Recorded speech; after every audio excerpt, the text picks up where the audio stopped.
The French Revolution, liberty, equality, fraternity. The French Revolution, the defining upheaval that shifted the course of history forever. It is a story of struggle, courage, and turmoil, where the cry for liberty, equality, and fraternity emerged as a beacon of hope. From the corridors of the opulent Versailles to the storming of the Bastille, this narrative captures the heartbeat of a nation determined to forge a new era. Join us on this journey through the triumphs and tribulations of one of history's most transformative revolutions. Before the Revolution, France operated under the Ancien Regime, a rigid hierarchical society. At its peak stood the monarchy, followed by the privileged nobility and clergy. These elite groups wielded immense wealth and power, often exempted from taxes.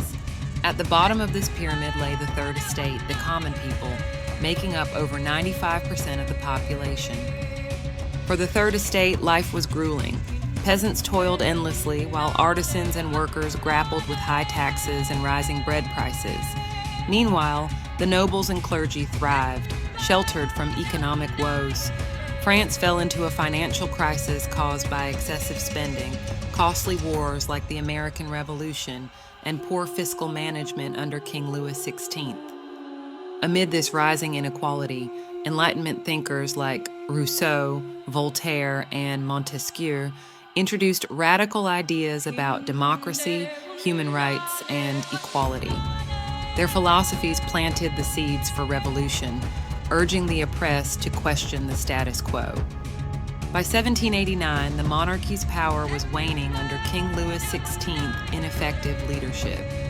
In a desperate bid to address France's financial crisis, Louis summoned the Estates General, a representative assembly, for the first time in over 175 years. The assembly exposed the deep divisions in French society. While the privileged First and Second Estate sought to retain their influence, the Third Estate demanded fairness and tax reforms. Frustrated by their lack of progress, members of the Third Estate took a bold stand by forming the National Assembly, declaring themselves the voice of the people.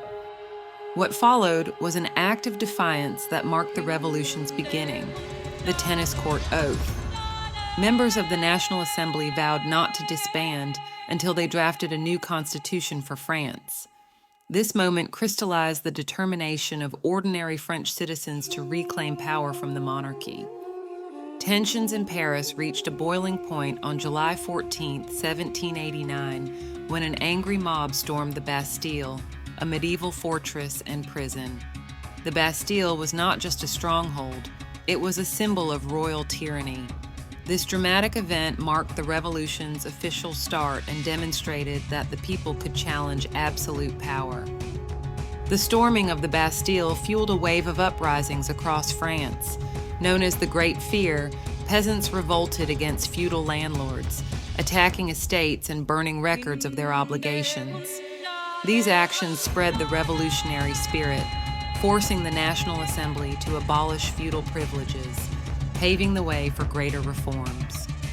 In August 1789, the National Assembly crafted a document that would become one of the revolution's crowning achievements, the Declaration of the Rights of Man and of the Citizen. Inspired by Enlightenment ideals, it proclaimed that all men were born free and equal, entitled to liberty, property, security, and resistance to oppression. This groundbreaking declaration dismantled the foundations of hereditary privilege and called for governance based on the principles of democracy. While its ideals ignited hope, implementing them proved far more challenging.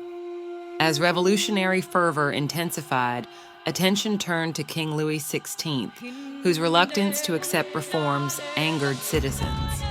In October 1789, a march led by thousands of women brought cries of hunger and discontent to the gates of Versailles. With food shortages rampant, these women demanded bread and forced the royal family to relocate to Paris under their watchful eye. Tensions grew during the subsequent years of political reform. Louis XVI failed attempt to flee France in 1791, branded him a traitor in the eyes of many. This betrayal undermined the monarchy and deepened the divide between reformists and radicals. In 1792, the National Convention abolished the monarchy, declaring France a republic. Shortly after, Louis XVI faced trial, ultimately leading to his execution by guillotine in January 1793. The king's death symbolized the complete collapse of royal authority and ushered in a period of renewed struggle within the revolution. While the revolution strived to achieve the ideals of liberty, equality, and fraternity, it veered into chaos. The Reign of Terror, led by Robespierre and the radical Jacobins, became a period of fear and bloodshed. Enemies of the revolution, real or suspected, were executed en masse, often on questionable grounds. The guillotine, once a symbol of justice, became a grim representation of the revolution's darker side. Thousands perished, including former allies like Queen Marie Antoinette and political moderates. The revolution's lofty ideals were overshadowed by internal conflicts and power struggles. Despite its horrors, the Reign of Terror also led to several achievements. The Jacobins pushed for reforms that abolished slavery in French colonies and introduced universal male suffrage. However, the radicalism became unsustainable, and Robespierre himself was executed in 1794, marking the end of the Reign of Terror. The French Revolution was not only a fight for political reform, but also a platform for advocating gender equality. Women played crucial roles as active participants in demonstrations, protests, and revolutionary activities. The Women's March on Versailles showed their willingness to demand change directly from the monarchy, while figures like Olympe de Gouges made significant contributions. De Gouges penned the Declaration of the Rights of Woman and of the Female Citizen, challenging the male-centered Declaration of 1789. Though her efforts were met with resistance, they highlighted the critical role of women in the revolution's progress. By the mid-1790s, the French Revolution had dismantled centuries-old systems of privilege. Feudalism was abolished, and revolutionary ideals spread across Europe and beyond. The concepts of democracy, human rights, and secular governance gained momentum, shaping the political landscape of the modern world. Yet, the revolution's journey was far from smooth. It revealed the complexities of achieving liberty and equality while also exemplifying the dangers of revolutionary fervor taken to extremes. The competing factions often undermined the unity behind the revolution's original ideals. The political instability left by years of revolution created a vacuum for new leadership.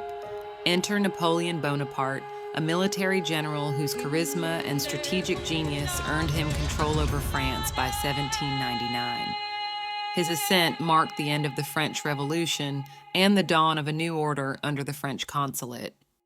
Napoleon preserved some revolutionary ideals like equality before the law, but concentrated power in his hands. While the revolution officially ended, its legacy endured in both France and the wider world. The French Revolution remains one of history's most influential events. It challenged the world to envision a society built on liberty, equality, and fraternity. Although it was marred by violence and discord, the revolution demonstrated the power of collective action to challenge oppression.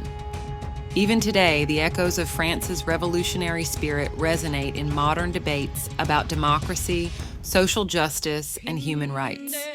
It serves as both a cautionary tale and an inspiration, a reminder that the quest for liberty is both perilous and profound. So, as classrooms delve into the dramatic rise and fall of this remarkable movement, may we continue to draw lessons from its passions, its struggles, and its enduring legacy. This revolution reminds us all, history lives in the courage of those who fight for change.